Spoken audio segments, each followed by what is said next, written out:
Tutorial 3. Hello, and welcome.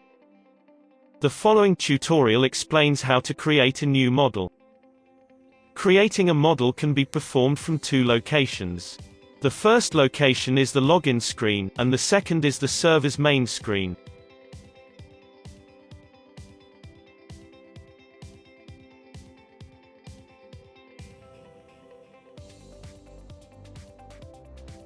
Click the Create New Model icon, which is the fourth icon from right to left in the icon row below the screen.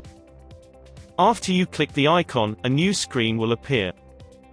You will be asked to provide three values: model name, username, and password. The model name must adhere to the rules of naming databases on a Microsoft SQL server, meaning the name should contain only uppercase letters, lowercase letters, numbers and no spaces.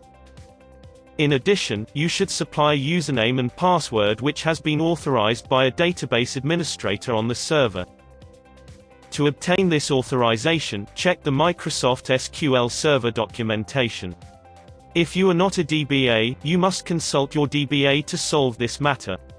After you click on the V sign, a new empty model will be created. Creating the model will take up to 2 to 3 minutes, depending on how busy the server is at the moment.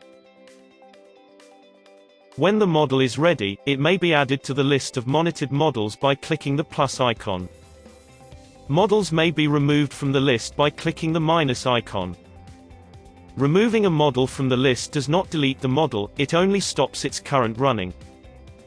Thank you. We hope you have found this tutorial helpful and clear. If not, or if you have any additional suggestions or comments regarding this tutorial, please submit your remarks via our website.